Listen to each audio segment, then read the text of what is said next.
à Carrasco. Allez, vas-y, pourquoi pas. Vas-y, pourquoi pas. J'ai un scoop pour vous. Penalty sur Ronny Lopez à la 151e. J'ai demandé pourquoi on n'est pas revenu sur la VAR, mais la VAR ne fonctionnait pas. Le Colombien qui a pris dessus, il a réussi son dribble. Falcao, oui, il est mort. Ce soir, je vais dire tout haut ce que tout le monde pense tout bas. Radio Diagonale, la web radio 100% rouge et blanche. Eh bien, bonjour, bonsoir à toutes et tous. On se retrouve pour cet avant-dernier débrief de l'Europa League de la saison 2021-2022. Monaco s'est donc incliné à Braga 2-0. Et avec moi pour débriefer cette rencontre, il y aura Quentin. Salut Quentin. Salut. Dure soirée sur ce qui restait comme le dernier espoir d'une fin de saison heureuse, ou en tout cas avec un peu d'intérêt. Alors c'est pas fini évidemment, mais c'est quand même plus que mal engagé. On va évidemment revenir sur cette rencontre et on va commencer par l'habitude, Quentin, les 3 points donc de ce fiasco en terre portugaise.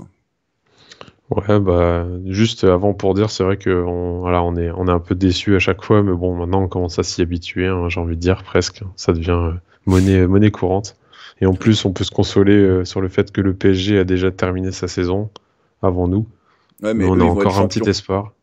Mais bon, eux, ils vont être champions, c'est ça. C'est la petite différence. Eux, ils sont pas 8e de Ligue 1. Voilà. Donc, mon premier point, du coup, effectivement, comme tu l'as dit, catastrophique de prendre tarif à ce point contre, sur le papier, on va dire, la plus faible équipe restante de la compétition. Voilà, un 2-0 qui nous met vraiment pas bien du tout face à l'ogre Braga. Vraiment la meilleure équipe du Portugal, sans aucun doute. Ah non, c'est pas ça. Ouais, non, du coup, ouais, voilà. Donc c'est catastrophique, c'est juste catastrophique. Voilà, mon deuxième point, c'est aussi que Kovac me manque. Kovac me manque finalement. Où es-tu, Kovac? On t'aime, Kovac. Reviens, Kovac. Kovac. Bref, tout ça se passe de commentaires, c'est juste que je commence à en avoir déjà marre en fait de Clément. Je trouve qu'il y a plus de cohérence dans ce qu'on fait. J'en ai marre de voir une attaque et une défense qui est séparée par une autoroute avec Tchouaméni au milieu qui sait plus trop quoi faire. Donc ça va être très compliqué, je sens le reste de la saison. Et du coup, mon troisième point, tout le monde s'y attend. Maintenant, on s'y habitue. Vivement la fin de saison. El famoso, vivement la fin de saison. De mon côté, les 3 points. Le premier, c'est que je trouve qu'on donne pas le rythme en fait des rencontres. C'est-à-dire que la première mi-temps a été plutôt agréable. On va y revenir. Il y a eu quand même beaucoup d'actions des deux côtés, mais c'est parce que Braga l'avait décidé en fait. Et clairement, le fait d'être mené 1-0, c'était un peu dur, mais bon, on aurait pu aussi en prendre plus. Par contre, en deuxième mi-temps, il se passe plus grand-chose, mais c'est parce que Braga joue derrière et nous, on est incapable, par contre, de trouver une solution et de réellement donner le rythme à la rencontre. On le verra, on a la possession, on a fait des passes, oui, mais pour pas grand-chose. Le deuxième point, j'ai mis Monaco ne sait pas gagner les bons matchs, parce que en fait, moi je m'en fous en fait qu'on ait gagné à Marseille ce week-end, enfin je m'en fous. C'est toujours agréable de gagner à Marseille, mais j'aurais préféré en 1 combattre Nantes, bien entendu. Et à la limite, même ce soir, pour continuer de rêver un petit peu, parce qu'au final, gagner en Ligue 1, oui, mais gagner en Ligue 1, en fait, l'intérêt de gagner en Ligue 1, c'est quoi? Alors ok, il peut y avoir un petit pécule financier, mais de toute façon, vu comment on investit derrière, pas convaincu que ça soit très utile, mais surtout tu gagnes des matchs en Ligue 1 pour te qualifier en Coupe d'Europe. En Coupe d'Europe, on y est déjà, donc en fait autant jouer à fond le fait d'y être plutôt que d'espérer d'y être l'année prochaine. Surtout que on va me dire oui, mais l'AC1, ouais, mais l'AC1 de toute façon les 2 premières places elles sont libres et la 3e ça va quand même être encore très compliqué, et la 3e est pas directement qualificative, on le sait très bien, vu ce qui s'est passé cette saison. Enfin, mon dernier point, c'est sur la compo et les changements, et donc indirectement Clément, donc ça rejoint un petit peu ton deuxième point. Bon, c'est pas forcément que Kovac me manque, même si j'aurais préféré qu'il reste. C'est surtout que je comprends pas vraiment ce qu'il fait. Matsima titulaire, oui, mais alors pourquoi Badiachil peut au final jouer 45 minutes? Il y a un truc qui va pas. Jean-Lucas Sellier, c'est catastrophique. Pour le reste, je suis pas trop emmerdé avec ça, quoique peut-être que Folland aussi mériterait de faire un petit tour sur le banc. C'est globalement, c'est un joueur que j'aime bien, mais il faut reconnaître qu'il est complètement à la rue depuis maintenant de nombreuses semaines. Donc voilà, beaucoup d'erreurs, beaucoup de mauvais choix et des remplacements aussi. On y reviendra évidemment, mais qui ont été trop tardifs et puis pas forcément non plus les meilleurs, j'ai envie de dire. Bon, la compo, du coup, Quentin. Bon, je viens d'en parler rapidement. T'en penses quoi? Juste à noter, hein, en plus des habituelles absences, 600K, petit coucou, qui n'aura décidément donc servi absolument à rien cette saison. Et il y avait Fofana quand même, voilà. C'était la seule vraie absence, c'était l'absence de la suspension de Fofana. Ouais, du coup, on a eu Matazo à la place, donc qui l'a remplacé, on va dire, en poste pour poste, pour laisser la place d'ailier à notre ami Jean Lucas. Enfin, moi, je suis comme toi, c'est vraiment ça me désespère un peu. Alors que t'as Diop, Golovin sur le banc et que même à la limite t'as l'option Vanderson parce que tu peux mettre ou Aguilar ou Sidibé. Qu'en fait t'as plein de solutions, mais Jean Lucas, ok. Ouais, et puis en plus, au début du match, au moment où la compo a été annoncée, je me suis dit que Badiachil allait être mis titulaire, etc. Donc finalement, ça n'a pas été le cas, on a vu Matsima. Mais derrière, donc finalement, la compo, à part ça, voilà, c'est pas non plus un scandale. Surtout, Vanderson revient latéral droit, etc. Mais vraiment, le Jean Lucas, là, je me disais, mais c'est pas possible. Ils doivent vraiment lui trouver quelque chose en tant qu'ailier. Et il va nous le montrer ce soir. Il va nous montrer que c'est un boss. Il va nous montrer mais non, il est nul. Il est nul. Enfin, franchement, il est éclaté, même, j'ai envie de dire. Ça m'énerve en fait. Je me dis qu'il a pas à jouer autant chez nous, quoi. Ce joueur n'a rien à faire là. Il n'a pas à être là dans le 11 titulaire aussi souvent. Donc on va dire que j'étais pas aussi pessimiste avant le début du match, mais je suis désolé s'il y a encore un Jean Lucas dans le 11 de départ ce week-end, c'est Clément out directement. Ouais, non, bah après j'étais pas non plus spécialement pessimiste, mais bon voilà, encore une fois, Matsima, c'est pas que ça me rendait pessimiste, mais c'est que du coup, alors je comprends pas pourquoi dès la mi-temps Badiachil peut rentrer. À ce moment-là, il aurait pu faire comme ce week-end contre l'OM, et quitte à le sortir après 60-70 minutes parce qu'il était dans le dur, pourquoi pas. En plus, il y a 5 changements, donc tu peux te dire, bon bah je le tente, et puis si au bout de 20 minutes c'est plus possible, ou 30 minutes, il n'y avait pas de raison, tu le sors, bon, c'est moins grave que quand t'avais que 3 changements. Et puis Jean-Lucas Sellier, c'est pas possible. Moi, je te dis, à la limite, même, j'aurais bien aimé Vanderson, parce que défensivement, on va y revenir, c'est quand même pas exceptionnel, alors qu'offensivement, il faut reconnaître qu'il apporte des choses. Donc, tu remets Sidibé, qui est certes dans le dur, mais bon, en Coupe d'Europe, tu peux te dire que, globalement, c'est quand même là où il a été le mieux cette année. Donc, bon, voilà, compo bizarre. Après, pour le reste, c'est du classique, évidemment. Tchouaméni, Ben Yedder, Gelson Martins, plutôt pas mal en ce moment. Et puis, Dizazi, pareil, hein, qui était mieux ces dernières semaines, tout comme Nubel. Il n'y avait pas de grosses surprises non plus, mais voilà, c'est vraiment ces 2 choix-là que je trouve un peu bizarres. Bon, la rencontre maintenant, Quentin, on a vibré pas très longtemps, on a été tout de suite mis en difficulté et Braga a ouvert le score après quelques secondes. C'est début de match cauchemar. Ouais, moi j'ai vu le début du match et après mes streams ont coupé. Oui, c'est vrai que t'as eu des et j'ai revu quand même le but après coup dans un plan un peu douteux. Et, de ce que j'ai vu, c'était un peu un but guignolesque, quoi. On va dire un pas de chance, quoi, quand même. Ça revient dans les pieds de Abel Ruiz. Ouais, c'est un corner. Le corner est mal dégagé. Déjà, on est mis en difficulté d'entrée parce que on concède ce corner. Et c'est vrai que sur le corner, c'est pas forcément bien dégagé, même c'est mal dégagé. Et puis Tchouaméni, quand même, grosse perte de balle, frappe du joueur de Braga complètement déchiré, mais que Dissassi se retrouve à dévier. Ça revient dans les pieds de l'autre attaquant portugais et ça fait ficelle. Alors forcément, il y a un peu de réussite. Mais en même temps, voilà, t'as une équipe juste qui rentre avec de l'envie, qui pousse, qui force le compte favorable, qui force l'erreur de Tchouaméni, et toi, t'es attentiste, et tu te fais punir durement, on va dire. En plus, c'est un mec qui a pas mis un seul but de la saison. Enfin, si, il en avait mis un. Enfin, je me dis que c'est quand même pas de chance, quoi. Là, pour le coup, débuter la rencontre comme ça, c'est terrible, quand on retombe direct dans un mauvais mood, et puis ça va être terrible pour la suite. Bon, finalement, ça va pas autant l'être qu'on le pense. Mais voilà, ça annonce un match ouvert dès le début, en tout cas. Malgré tout, il va y avoir 15-20 minutes vraiment très très compliquées. Braga va clairement dominer la rencontre. Il va y avoir d'autres grosses situations. Nubel va se montrer décisif à plusieurs reprises. Bon, alors par contre, j'ai plus trop la minute. C'était... Non, c'est peut-être un peu plus tard justement que La Nubel minute de quoi? Quand même Nubel il nous fait cet arrêt un peu Ah oui. un peu chanceux, un peu beaucoup chanceux même, mais qui termine sur le poteau. Il va de nouveau être décisif malgré tout une autre fois en fin de mi-temps, mais dans le même temps, à partir de la 20e minute, Quentin Monaco également va quand même mettre le pied sur le ballon.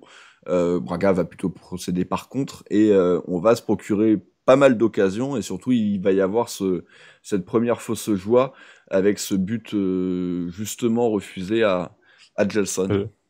Ouais, le fameux. Bah alors, je sais pas si c'était avant ou pas que Ben Yedder avait eu l'opportunité aussi de C'était mettre avant. un. Ben Juste Yedder, avant, c'était Ben avant. Yedder qui Ouais. avait l'opportunité vraiment qui avait un face-à-face clairement, qui loupe de plus en plus ses face-à-face, je trouve. En tout cas, il fait les mauvais choix et là, pour le coup, il la met de la pire des façons sur le gardien. Donc on se dit, bah pique, c'est ta spécialité, pourquoi tu piques pas, ou alors tu lèves un peu le ballon en tout cas. Et c'est ce que Gelson fait effectivement juste après, qui pique très bien le ballon d'ailleurs, qui va direct Oui. dans le coin gauche du but. Et la joie effectivement est courte parce que on a une position de hors-jeu qui est signalée. Alors c'est vrai que ça faisait un moment qu'on avait un petit temps fort, on revenait sur un temps fort. En plus là c'était sur une action assez bien construite. Enfin, je veux dire, assez rapide, etc. À chaque fois, c'est du pressing à la perte et on arrive à se créer une belle occasion. Mais effectivement, le hors-jeu. Donc, dommage pour Gelson. Et en plus, on se dit que ça peut casser un peu notre moment fort, mais le truc, c'est que ça va pas trop le casser. Alors ça va pas trop le casser.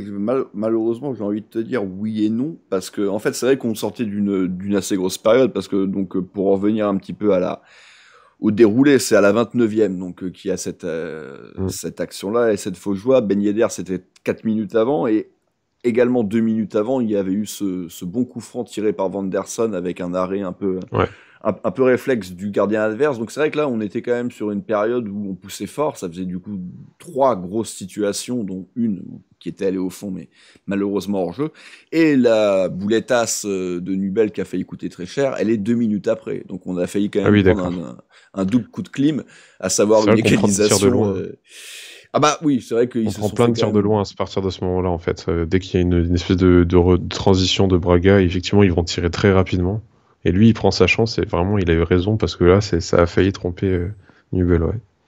Ouais, mais c'est Medeiros, je crois, qui va frapper à plusieurs reprises, dont une qui passe vraiment pas loin c'est Ricardo du poteau. Horta. Oui, mais il y a Medeiros aussi. Mais il y a Horta également sur la frappe de loin. Et c'est vrai que bon, ils tentent de loin, ils sont pas forcément en réussite, mais ils nous mettent quand même en difficulté. Et Monaco, malgré tout, on continue de notre côté à avoir quelques situations. Et là, on va croire encore plus au but à la 35e minute, 33e. Quentin, c'est Ben Yedder qui est signalé hors jeu, mais sur une sublime passe en profondeur de Vanderson, encore centre une fois. Presque, oui, c'est même un centre sur une action pareille, une perte de balle et donc une reprise directement. C'est vrai que le ballon va d'un but à l'autre et nous on arrive à bien le prendre. Vanderson qui effectivement met une belle passe. En plus, elle est très bien dosée parce que Ben Yedder, qui est pas grand, la reprend de la tête derrière le central. Il fait un très bel appel. Le problème, c'est que il le fait un peu trop tôt, peut-être. Et après, je sais pas même s'il était 1 mètre derrière, je sais pas s'il aurait eu le ballon. Mais effectivement, il se retrouve hors jeu à quelques centimètres. Et malheureusement, c'est ce but qui a eu le temps d'être célébré, mais qui est annulé par la suite et qui met encore un gros coup de massue pour ce deuxième but refusé en 4 minutes. Ouais, tout à fait, ouais, but annulé. C'est vrai que moi, on en parlait avant le match. Moi, je suis pro VAR et je le reste parce que je regarde les autres matchs, je vois ce qui se passe. Je vois que Lyon, hier, sans VAR, ils perdent 2-0. Je vois que Marseille, ce soir, s'il y a la VAR, ils gagnent 2-0. Donc Rennes aussi, ils se font oublier un penalty ce soir parce qu'il n'y a pas la VAR en C4. Malgré tout, ce système de double ligne me pose un petit peu problème depuis le début quand même. Il devrait juger juste arrêt sur image et puis tu vois à l'œil quoi. Gelson, ça se voyait qu'il était hors jeu. Par contre Ben Yedder, ça se voit pas si tu mets pas les deux lignes et donc là il faut quand même. Pour moi, il faudrait que ça cesse ce système de double ligne. Enfin bon, bref, c'est un détail, mais on en a profité, on n'en a pas profité ce soir, et puis dans d'autres matchs, oui, mais c'est quand même assez problématique. Fin de mi-temps, Nubel va de nouveau faire un bel arrêt, et puis voilà, on se retrouve à 1-0, et c'est vrai que le match c'est quand même très ouvert, Quentin, et c'est ce que je disais, c'est qu'il y a 1-0, mais très honnêtement, s'il y a 2-2 à la mi-temps, c'est pas non plus scandaleux. Non, c'est sûr. Après, les occasions ont l'air un peu plus fortes que ce qu'on pense, enfin un peu plus dangereuses que ce qu'on pense, parce qu'il y a des gros arrêts aussi. Il y a des grosses situations, on va dire comme le but refusé. Finalement, ça se traduit pas en stade derrière, parce qu'il me semble qu'on finit la mi-temps à même pas un tir cadré, non, deux tirs cadrés. Alors qu'au final, oui, effectivement, on aurait pu se retrouver à 2-2 facilement, vu que des deux côtés, il y a eu des grosses actions. But refusé, ça sort des stats, forcément. Ouais, c'est ça. Et c'est un peu ça qui traduit. Voilà, là, j'ai l'impression de cette mi-temps-là, voilà, en plus, ça allait d'un but à l'autre, donc c'était assez plaisant, c'est vrai, faut le dire. Et on est un peu déçu quand même de perdre 1-0. Finalement, on se sent un peu lésé par rapport au rapport de force. Et du coup, voilà, je pense qu'à ce moment-là, moi perso, je suis pas trop confiant pour revenir parce que je sens que Braga justement va commencer à verrouiller un peu. Peut-être parce qu'il y a aussi un match retour à gérer. Donc nous, on va pas non plus se livrer trop. Et aussi le terrain, enfin faut le dire, le terrain commence vraiment à être très difficile. On voyait que les balles roulaient un peu difficilement. Voilà, ça favorise pas un jeu rapide et dynamique, on va dire. Et puis en plus il se met à pleuvoir, alors ça promet en tout cas une deuxième mi-temps un peu chiante, et ça a été un peu le cas. Ouais, ça a été un peu le cas la deuxième mi-temps, on va y revenir tout de suite, et c'est vrai que globalement Monaco a eu le ballon, Monaco a mis le pied sur le ballon, et là de mémoire j'ai évidemment cette grosse situation d'entrée de seconde période où Gelson bute en 1 contre 1 face au gardien portugais. Après, est-ce que réellement on a d'autres très très grosses situations C'est vrai qu'on met le pied sur le ballon en fait, mais on n'arrive jamais à se procurer des grosses situations. Si, il y a la frappe de Tchouaméni, ouais. Il y a une belle voilà, il y a quelques frappes. Bon. Voilà, mais bon, ça en fait 2 sur une mi-temps, et c'est quand même une frappe lointaine, celle de Tchouaméni. C'est quand même assez peu, même très très peu, en fait, sur une mi-temps où t'es quand même en archi-domination, en tout cas, d'occupation de terrain, de possession. Voilà, vous voyez les stats, on fait beaucoup plus de passes, on a également un meilleur taux de réussite sur ces passes. On joue chez eux et on n'est même pas mis en danger sur contre, parce que tu pourrais te dire peut y avoir un risque mais globalement la rentrée de Badiachil, je sais pas si on peut dire qu'elle a fait du bien ou si c'est parce que Braga a arrêté de réellement se projeter vers le but, mais c'est vrai qu'il se passe pas grand chose pour Braga pendant la quasi-totalité de cette seconde mi-temps. On bloque leur rare velléité assez rapidement, surtout via un Dizazi qui quand même, je trouve, confirme globalement quand même sa bonne forme, même si on y reviendra. Autant sur le premier but, je peux pas l'incriminer, autant sur le deuxième, sa défense quand même laisse un petit peu à désirer, peut-être. Plus que peut-être. Et justement, ce but, Quentin, il arrive, 89e, la tête de Vitinha, qui était rentré déjà à la place du premier buteur Ruiz. Et cette tête qui fait très très mal, parce qu'autant 1-0, maintenant qu'il n'y a plus le système du but à l'extérieur, c'est pas très très grave de perdre que 1-0 au match aller à l'extérieur. Autant là, 2 buts d'écart, ça veut dire que vu comment on défend, en plus, tu peux te dire qu'il va certainement falloir en marquer 3. Ouais, voilà, c'est ça. Et puis on est complètement endormi et on se laisse vraiment complètement berné là sur ce centre. Et puis oui, comme tu dis, Dizazi qui peut être fautif parce qu'il fait semblant de lever les bras. Je sais pas trop pourquoi il fait ça. Il a la sensation de faire faute peut-être. Oui, c'est pour montrer qu'il fait pas faute. C'est Voilà, pas pour derrière, un jeu ou quoi, mais c'est ça, ouais. Enfin, derrière, la tête est très bien placée. Elle peut pas être mieux placée d'ailleurs. Donc c'est très, quand même, faut le dire, c'est très chanceux d'avoir mis ce deuxième but, mais en soi, c'est pas non plus immérité compte tenu de toute la physionomie. On aurait aussi mérité d'en mettre 2. Eux, ils en mettent un deuxième. Bon, voilà. C'est peut-être très, très, très dommage, effectivement, pour le match retour, parce que 2 buts, on sait que c'est très difficile quand même à remonter. Et bon, il n'y a plus la règle du but à l'extérieur, mais il faut quand même aller les chercher, Oui. ces 2 buts. bien Et sûr. même si chez nous, on peut être un peu meilleur, etc. Enfin voilà, il y a toujours quand même un facteur, disons qu'on doit le faire, donc on va devoir se livrer. Effectivement, moi ça m'étonnerait pas qu'on en reprenne un aussi, vu les occasions qu'ils ont mis aussi ce soir. Donc ça va être compliqué. On va essayer de s'accrocher à ce dernier espoir qui pourrait éventuellement sauver ce qu'il nous reste de notre saison. Et en plus, l'indice UEFA, non, je déconne. Mais, non, mais enfin, franchement, ouais, c'est catastrophique. On peut noter quand même que Braga était dans la même situation hein, après son 16e barrage face à Tiraspol.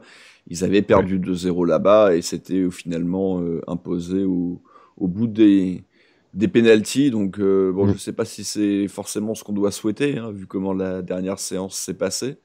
Entre Nubel qui nous a fait une Ettori 82 et nos 2 meilleurs joueurs qui se sont complètement craqués. Ça donne pas forcément envie d'en revivre une. Ah mais non, bon, à la on n'y limite, retourne pas, non. Ouais, mais j'ai envie de te dire, au moins si on en revit une, c'est qu'on aura au moins fait le taf. On aura au moins gagné 2-0, 3-1, bref.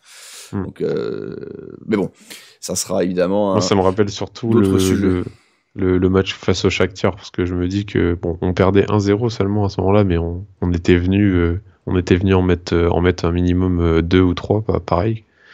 Finalement, on fait 2-2. Oui, quoi. c'est vrai. Et c'est pareil. Chez eux.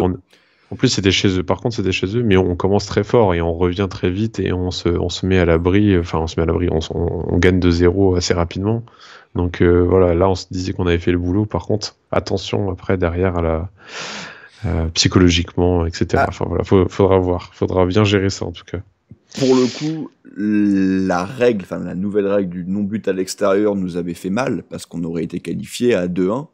Bon, bah, peut-être que dans 7 jours, ça sera l'inverse et on va gagner, je sais pas, je vais dire peut-être 3-1 et on remerciera qu'il n'y ait plus ce but à l'extérieur. Voilà, en tout cas, pour la rencontre, on va passer aux perfs individuels, les tops. Alors, personnellement, je n'en avais pas parce que pour moi, personne ne méritait réellement d'être top, mais toi, Quentin, t'as décidé de mettre Nubel. J'aurais pu hésiter s'il n'y avait pas eu ce deuxième but. Et puis c'est aussi, malgré tout, moi, cet arrêt chanceux me pose un peu problème. Ouais, c'est vrai que disons qu'il rate. Enfin, il aurait pu encore s'en sauver une ou deux sur les 2 buts, effectivement. Ça, on peut pas mettre un top souvent sur un gardien. Enfin, c'est rare de mettre un top pour un gardien qui en prend 2. Après, au niveau compte tenu de la physionomie du match, et puis aussi parce que il en subit quelques-uns et il en sauve des bons aussi, je trouve. On aurait pu encore en prendre encore plus. Donc bon, on va dire qu'il a fait son taf, c'est normal, mais il n'a pas été non plus mauvais. Et voilà, j'ai trouvé qu'il a fait en tout cas des bons arrêts, surtout en première, et qu'au pied, il n'a pas du tout été catastrophique. Donc pour l'instant, en tout cas pour l'instant, ça va. Il n'a pas fait de gourde à la Donnarumma, on va dire. Donc ouais, un petit top pour Nubel. C'est un petit top, hein, vraiment, je suis d'accord avec toi. Il y a peu de joueurs qui méritent une place dans les meilleurs dans notre équipe aujourd'hui, ce soir. Écoute, j'ai les notes de l'équipe et pour le coup, ça m'intéresse. Écoute, il est largement top puisqu'il a 7. Ah oui. Et autant te dire qu'il est largement top parce qu'après c'est un 5 et il y en a que 2. Non, je dis des conneries. Il y en a 4, mais bon, c'est 5 quoi. Donc il est largement top. Je trouve que 7 c'est quand même un petit peu beaucoup. Mais c'est un peu beaucoup, ouais. Mais il m'aurait mérité un 6, on va dire. Allez. Exactement. Oui. Bon, par contre, les flops, là, on a été... non exhaustif. Plus exhaustif, voilà, tout à fait. Donc en attendant que je les affiche, je te laisse parler de celui dont tu as envie, tout simplement. Après, pour justement pas être exhaustif, on peut dire toute l'équipe, hein, ça c'est sûr. Il y a un moment donné où il y a personne qui s'est réveillé pour faire changer un peu le cours de ce match.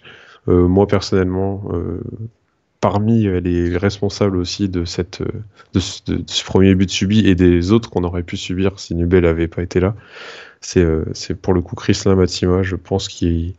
Alors, c'est peut-être pas de sa faute, il a été titularisé, mais à partir du moment où tu te fais titulariser, c'est que on essaye, on inculque une certaine confiance en toi, et derrière ça allait pas du tout, quoi. Clairement, moi j'avais peur déjà au match face à Marseille, on l'annonçait pas mal en titulaire à la place de Badiachil justement. J'avais peur qu'il le soit, bon il l'a pas été, et du coup ça s'est bien passé. Mais voilà, Matsima, c'est assez compliqué quand même, on va pas se le cacher, surtout quand il y a du travail, on va dire, comme un match comme celui-ci.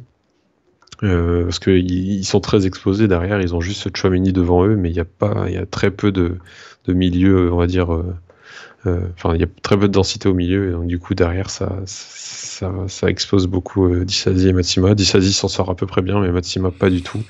Et pour preuve, il se fait remplacer à la mi-temps par un Badiachil qui a été pas beaucoup mieux, on va le dire, même si effectivement il avait moins de travail. Ouais, je vous dirai les notes ensuite, hein, mais moi de mon côté, je suis parti en... Bon, j'avais mis les deux autres, moi personnellement, mais Matsima, je suis pas non plus contre ça, bien entendu. Je vais plutôt partir sur Jean Lucas. Parce que déjà je comprends pas qu'il soit titulaire, je comprends encore moins qu'il soit titulaire à ce poste-là, et pour le coup il a été pas bon tout simplement. Alors après évidemment c'est pas son poste et donc du coup c'est pas forcément simple. Sur la deuxième partie de match, ou en tout cas quand Matarazzo est sorti et que Golovin est donc entré, c'est lui qui a pris la place de Matarazzo et Golovin qui s'est retrouvé donc anciennement la place de Jean Lucas. Ça n'a pas été forcément beaucoup mieux. Alors, il y aura forcément 2-3 bonnes choses dans le match, mais c'est trop peu. Pour un joueur offensif, il y a trop peu de différence. Il est incapable de faire des différences balle au pied. De temps en temps, il peut être intéressant sur certaines passes, potentiellement sur certains centres, même si je n'ai pas forcément souvenir que ça soit le cas ce soir. Mais voilà, c'est trop peu, c'est trop faible. C'est pas possible, en fait, de mettre un mec de ce niveau-là titulaire à ce poste-là, quand en plus, encore une fois, t'as des solutions sur le banc, donc pourquoi t'entêter avec Jean Lucas? Voilà. Kevin Folland maintenant, Quentin. Kevin Folland qui n'arrive pas tout simplement à sortir du gouffre. Hein. C'est dur, hein. Et pourtant il est repositionné de nouveau un petit peu plus haut et ça tourne pas beaucoup mieux en fait. Hein. Non, mais c'est vrai que ça a été très compliqué pour lui, et derrière, quand tu le replaces au milieu, effectivement, voilà, déjà il touche pas un ballon. Là, quand tu le mets un peu plus haut, il a été un peu plus présent, en tout cas dans les constructions, mais ça s'est très vite éteint parce qu'en fait c'est juste que finalement il touche des petits ballons par-ci par-là, mais il participe à peine au jeu. Et pour moi, effectivement, il est l'ombre de lui-même. Je comprends même pas qu'il ait joué 83 minutes. C'est quand même invraisemblable, surtout qu'on perd 1-0 et il joue 83 minutes. Et pour au final, voilà, là je regarde vite fait juste des stats pour voir s'il a des stats offensives. Je le vois pas. Hein. Enfin, franchement, il a à peine touché des balles et il a pas fait de tir, il a rien fait, quoi. C'est vraiment terrible. C'est un peu pour reprendre les normes entre guillemets, mais je sais plus comment ils appellent ça dans l'after, mais bref, c'est le Casper un peu, quoi. C'est vraiment le joueur que tu vois pas ou peu et qui a certainement un intérêt dans l'ensemble, dans le rouage d'ensemble, que ça soit Kovac et Clément, quand même, ont du mal à s'en passer. Kovac, bon, c'est aussi parce qu'il avait en tête ce qu'il avait fait l'année dernière, où pour le coup, il avait vraiment été très bon et très décisif, mais c'est même plus le cas. Malgré tout, il continue de jouer, et c'est vrai que il s'en sort pas, tout simplement, et c'est un peu triste de le voir à ce niveau-là, déjà pour nous, parce qu'on en a besoin, et puis pour lui aussi, malgré tout. Juste pour les notes du côté de l'équipe, nos 3 flops ont 4, et Disasi avait 3. Donc c'était lui, le top.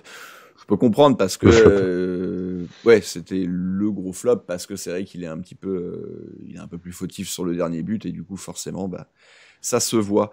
Nos latéraux maintenant, Quentin, Caio Vanderson, qu'en pensez de la prestation de nos 2 Brésiliens? Très compliqué de juger un peu leur performance, parce que moi j'ai le sentiment vraiment que ce sont des bons joueurs, à chaque fois, ils nous le montrent quand même. C'est des joueurs qui savent, voilà, qui savent gérer leur ballon, qui savent progresser dans le jeu, qui touchent beaucoup de ballons aussi, qui participent pas mal aux attaques. On les voit même beaucoup repiquer dans l'axe, etc. Malheureusement, il y a toujours un gros problème défensivement. Moi, il y a eu beaucoup de centres qui venaient de la gauche en première période. Donc Van der Sar était complètement absent défensivement. Caio Henrique, c'est pas bon, il prend un jaune même d'ailleurs. Caio Henrique, c'est toujours difficile aussi, mais ça va mieux, on va dire, à ce niveau-là, même si voilà, il y a toujours une certaine on sent qu'il est pas à l'aise, hein, vraiment défensivement. Et puis alors Van der Sar aurait pu gratifier son match d'une très belle passe décisive, et il nous le montre de plus en plus qu'il sait bien tirer les coups de pied arrêtés quand même. En tout cas, c'est le moins pire. Parce que des fois, il y a quand même des sacrées frappes. Mais voilà, derrière, ça reste quand même un match moyen parce que on les a pas vus assez décisifs, on les a pas sentis non plus très comment dire, très concerné par tout ça, parce que moi des fois quand je vois Van der Sar, je me dis qu'il est très bon techniquement et qu'il va y arriver, qu'il va nous débloquer certaines situations. Malheureusement, il peut pas tout prendre sur ses épaules, il va louper des ballons, il va rater des contrôles, il va même prendre un jaune comme on l'a vu. Caio Henrique était un peu mieux que les matchs précédents, mais ouais, on le voit, on retrouve plus cette patte gauche d'avant, quoi. Ouais, moi, Caio, j'aimerais bien qu'on nous le rende, en fait, hein, parce que ça fait quand même un petit moment qu'on ne l'a pas vu vraiment bon. Donc, très déçu de la prestation de Caio. Peut-être le remettre en numéro 10. Et pour ce qui est de Van der Sar, c'est vrai qu'il y a des bonnes choses. Début de match très compliqué défensivement, par contre, offensivement, quand même, il a bien apporté. Et en deuxième mi-temps, beaucoup moins de taf défensif. Par contre, offensivement, plus de déchets aussi. Il y a eu un enchaînement là de plusieurs centres complètement catastrophiques. Alors évidemment, les conditions météo, pas le top, hein, mais bon, quand on fait 3 de suite, tu peux aussi potentiellement te régler. Donc un petit peu déçu, et ils ont eu les notes de 4 pour Caio et 5 pour Van der Sar. Nos milieux de terrain maintenant, Tchouaméni et donc Matarazzo, qui était titulaire en l'absence de Fofana. Pareil, que retenir? Alors moi, pour Tchouaméni, vraiment, il a un rôle de plus en plus, même depuis que Clément est là, de toute façon, hyper central. Voilà, ça va vraiment être. J'ai l'impression que c'est le seul milieu de terrain, le vrai milieu de terrain en fait, parce que les autres, ils ont tendance à aller un peu partout, souvent sur les côtés aussi, parce qu'il faut compenser. Et voilà. Alors, au niveau axe, vraiment, c'est Tchouaméni qui est là, il est présent, mais le problème c'est qu'il est trop seul. Je trouve qu'il est vraiment trop seul. En fait, je l'avais pas remarqué au début, mais là, depuis qu'on me l'a fait remarquer, justement, c'est vrai que on voit vraiment une certaine distance entre la défense et l'attaque. Et lui, on le voit tout seul là-dedans. En fait, on peut pas compter sur lui pour faire passer la balle à chaque fois. En tout cas, c'est ce qu'il fait, mais c'est ce qu'il s'efforce à faire. Mais c'est pas non plus, on peut pas lui donner les clés en tout cas, j'ai l'impression qu'il n'a pas les épaules encore pour porter toute l'équipe, parce qu'il le faisait avant, mais maintenant, il commence à vraiment baisser en régime depuis quelques matchs. Ouais. À l'image de notre équipe, hein, d'ailleurs, c'est peut-être aussi lui qui est moins bon, hein, je sais pas, mais voilà, pour moi, il doit être à nouveau épaulé par un milieu, par un Fofana, j'allais dire Jean-Lucas, je suis en train de me je suis en train de me la serrer là, mais non, mais enfin vraiment, là, je pense qu'il faut qu'il soit accompagné, il faut qu'il y ait un déclic aussi derrière, parce que même quand tu loupes un penalty, voilà, mentalement, je trouve qu'il a pas l'air aussi bien qu'avant, et malheureusement, ça va pas lui. J'espère que ça. Enfin, si on perd des matchs comme ça va pas s'arranger, quoi, clairement. Mais effectivement, après, il est toujours là. Enfin, clairement, là, l'équipe, ça m'étonnerait pas qu'il ait mis quand même un 5. Parce qu'il n'a pas non plus été, catastrophique, il a touché vraiment beaucoup de ballons, toujours récupéré beaucoup de ballons, etc. Donc voilà, ça reste une performance Tchouaméniesque, quoi. Il est à l'origine du premier but, mais c'est vrai qu'après la prestation est pas mauvaise, mais il est quand même un petit peu moins bien depuis quelques matchs. On s'en rappelle, hein, toute cette période de janvier où à tous les matchs c'était lui, Ben Yedder qui était top. Tous les matchs, on en a bien fait 5-6 de suite où c'était ça. Et il est un peu moins bon, alors ça reste plus que correct parce que c'est un joueur supérieur. Mais c'est vrai qu'on en attendait un petit peu plus ce soir. Et pour ce qui est de Matarazzo, c'est pas mauvais. Voilà, les deux ont eu 5 encore une fois. C'est pas, je suis plutôt d'accord avec ça, mais l'apport est quand même assez neutre ce soir pour le jeune milieu de terrain belge. Gelson Martins, Quentin. Oh là là. C'est pareil, bizarre, comment le qualifier, lui? Je suis presque emmerdé avec son match parce que c'était limite mon top en fait. Mais il y a tellement de tout que c'est compliqué, quoi. Mais en fait, on n'a pas d'autres profils comme lui. Il est irremplaçable. J'ai l'impression qu'il est autant. On avait Crépin, mais on l'a plus. Ouais, et encore, je sais même pas si c'est le même profil, mais après, oui, un peu, mais bon, voilà, je veux dire, franchement, on est tous d'accord, à l'unanimité, même les gens qui regardent ce débrief, vous êtes tous d'accord pour dire que Gelson, c'est vraiment pas notre meilleur joueur, loin de là. Il a beaucoup de lacunes, il y a beaucoup de choses qui pourraient corriger, etc. Mais pour autant, je trouve qu'il est irremplaçable dans notre 11. Alors peut-être que c'est un lavage de cerveau qu'on nous a fait depuis qu'il est là, parce que en fait, il joue quasiment tous les matchs, hein. Il est titulaire à chaque match. Et en fait, voilà, c'est lui qui crée beaucoup de différences aussi, on va le dire. Ça va pas non plus jusqu'à un but, mais il crée beaucoup de différences. Il nous crée des situations. Il a un niveau technique, il a besoin d'avoir la confiance aussi, confiance en lui, etc. Et donc quand il est en confiance, il va nous sortir quelques éclairs de génie. Le but qu'il aurait pu nous marquer, des bonnes passes aussi, des bonnes fulgurances, comme j'ai dit. Mais malheureusement, ça reste Gelson Martins, c'est-à-dire le joueur qui va rater beaucoup de choses, qui va se prendre les ballons comme s'il se prenait les pieds dans le tapis, qui va rater complètement une passe et offrir une action, une transition à l'adversaire. Voilà, c'est Gelson. Ou rater un 1v1, évidemment, ça je l'ai pas dit, mais c'est vrai, le fameux 1v1 face au gardien, ça il le rate à chaque match, dans tous les cas. Donc voilà. Et quand il le réussit, il est hors jeu. C'est ça. Non, mais voilà, c'est un truc de fou, quoi. Donc lui, c'est très difficile, très compliqué du coup de savoir, de le juger, et pourtant il va rester titulaire jusqu'à la fin de la saison, c'est sûr. Donc voilà. C'est fort possible, oui. Et puis je vais terminer par le capitaine, Wissam Ben Yedder, un peu moins réussi dernièrement quand même, hein. Ça marque un peu moins, il a beaucoup marqué, donc là il est un petit peu en train de ralentir le rythme. Je commence à me dire qu'il va peut-être pas y arriver en fait là, au top 10 débuteur. Ouais. En tout cas sur le rythme dernier, c'est quand même très moyen. Ouais. Match moyen parce que il y a quand même un très gros 1 contre 1 qui rate aussi, et pour un joueur quand même de sa classe, de son envergure, ça se rate pas ce genre de situation. Et c'est vrai que c'est Boris je crois qu'il disait qu'il a pas marqué cette année en C3. Et c'est pas faux en même temps, je crois qu'il a pas marqué en C3 cette année. Et puis on se rappelle aussi de ce fameux match contre le Shakhtar où il avait quand même marqué, certes, mais également bouffé plusieurs situations. Donc l'Europe ne lui réussit guère, on va dire, cette année. Et puis malheureusement, quand il marque un beau but, il est signalé hors jeu, encore une fois, pour pas grand-chose. Donc, lui, il a dû avoir 4, non? 3 ou 4? Ouais, 4, comme Folland. 4. Et Gelson, il a eu combien? Il a eu 5. Ok. Il a eu 5. On va maintenant pouvoir terminer avec les changements. Alors évidemment, oui, on va commencer par celui quand même qui a joué le plus. Bien entendu, c'est Badiachil.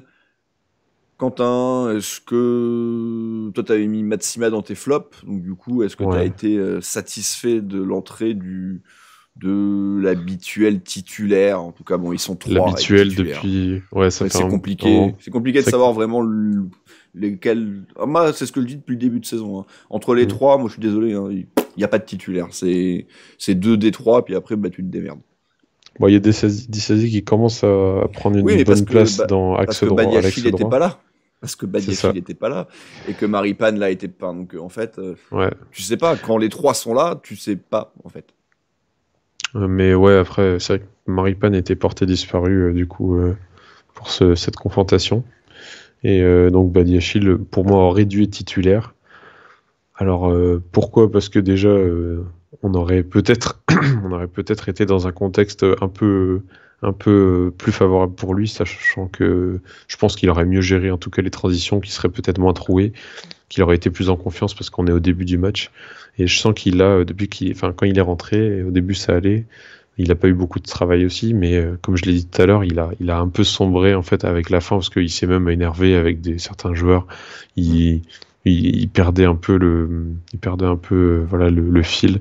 À un moment, il met un corner complètement débile. Enfin, c'était assez compliqué quand même pour lui sur la fin. Donc voilà, on sent qu'il est un peu fragile même psychologiquement, mais bon, après il a repris un peu de temps de jeu dans les pattes, donc j'espère que ça va aller mieux quand même pour lui. Mais bon, effectivement, c'est pas non plus une performance incroyable, mais quand même meilleure que Matsima. Ouais, je pense qu'on est assez d'accord quand même pour noter ça. Et enfin, les 3 derniers changements, bon, je les mets ensemble sur le visuel, même s'ils sont pas forcément rentrés en même temps. Golovin rentré à la 58, Boadou 77 et Diop 83. On lui est place de Matarazzo, Ben Yedder et donc Kevin Folland. Bon, Golovin a joué un petit peu plus. J'avais annoncé qu'on n'allait pas le voir et qu'il ferait une passe décisive. On l'a en effet pas vu. Mais il n'y a pas eu la passe décisive. Ah, puis il est mou, là, putain, qu'est-ce qu'il est mou. Mais ça a toujours été un peu... Moi, globalement, c'est un joueur que... Globalement, j'ai toujours apprécié, mais c'est vrai que, par contre, il est pas dans le combat, quoi. Ça, c'est une chose qu'on peut lui reprocher, justement, c'est qu'il est pas dans le combat. En plus, il s'est fait... c'est le sketch, quoi. Il se fait éclater par son propre coéquipier, alors que ça fait 3 minutes qu'il vient de rentrer. Tu te dis, oh là là, fragile comme il est, il va ressortir tout de suite. Alors, il a fini le match, mais je serais même pas étonné de voir d'ici le match de dimanche un petit bulletin médical avec Golovin a reçu réathlétisation. Réathlétisation peut-être pas, mais Golovin a un énorme hématome à la cuisse et donc ne peut pas jouer ce week-end. Mais ça me surprendrait même pas. Donc on verra. Comme Ben Yedder avec l'épaule d'ailleurs, qui a reçu un énorme coup d'épaule à un moment là.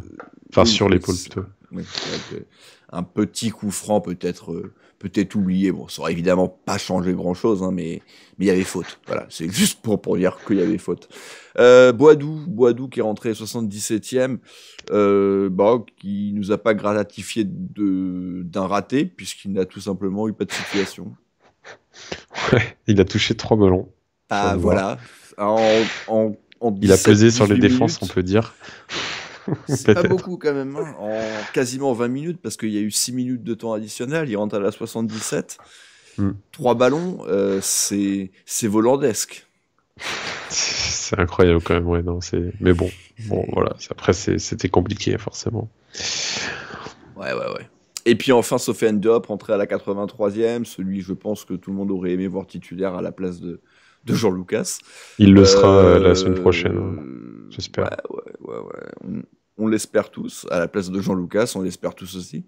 Que dire ? En fait, le problème, c'est que ce dernier quart d'heure, et donc malgré les changements, en fait, ça a été quasiment la pire période de la rencontre pour Monaco. En tout cas, les 2 pires périodes sont vraiment été le premier et le dernier quart d'heure. Alors évidemment, il y a les buts adverses, mais il y a aussi les 2 périodes où Monaco ne fait plus rien.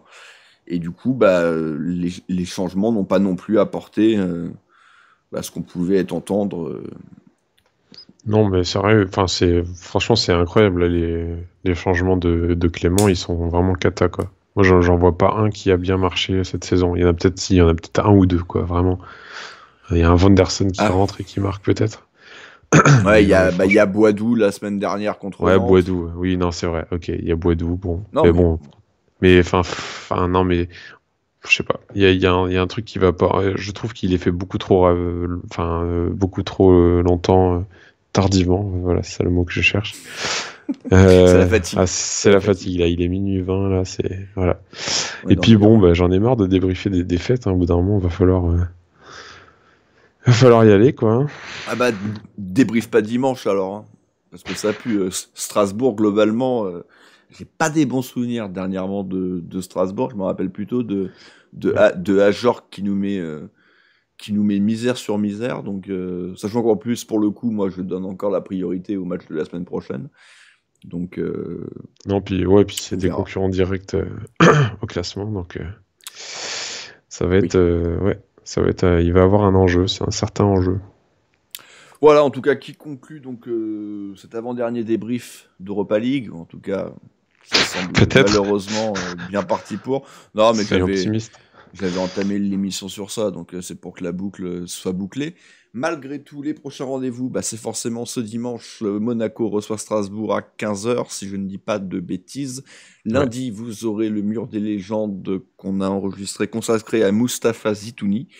Peut-être un des premiers grands joueurs des années 50 du club, avec une histoire très particulière, évidemment. Pour ceux qui avaient déjà écouté notre top 10 des joueurs africains, on en avait déjà parlé de Zitouni, et c'est le joueur, un des joueurs les plus anciens qu'on va faire dans le mur des légendes. Vous avez eu François Ludo, années 50, début années 60. Bon, là, on est sur Zitouni, c'est essentiellement les années 50.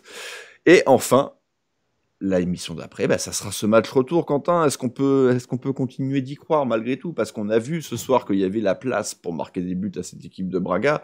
Ils en ont pris 2 quand même à Tiraspol. On peut espérer que ce coup-ci, la compo sera un peu moins dégueulasse, ou en tout cas que moi le retour de Fofana, je le veux, j'y tiens encore une fois. J'aime beaucoup ce joueur, et avec Tchouaméni quand même, ça a fait ses preuves. Donc, mais on a envie de ce retour-là.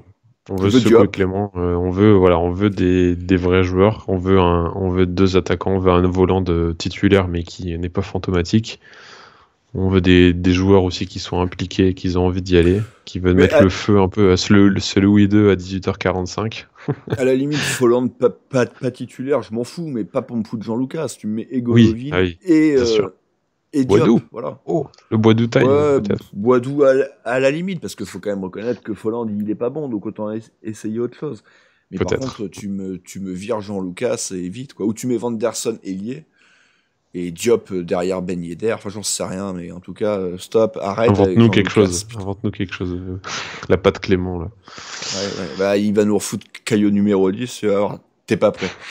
Bon, en tout cas, voilà, ça conclut donc ce débrief. Merci de nous avoir écoutés. On n'oublie pas le petit pouce, et surtout, n'hésitez pas à commenter, à nous donner vos avis sur la rencontre et ce que vous attendez du coup encore pour cette fin de saison. Voilà, merci Quentin de m'avoir accompagné pour cette émission. On se retrouve donc dimanche pour débriefer. D'ici là, portez-vous bien et Dagemunegu. Et bisous.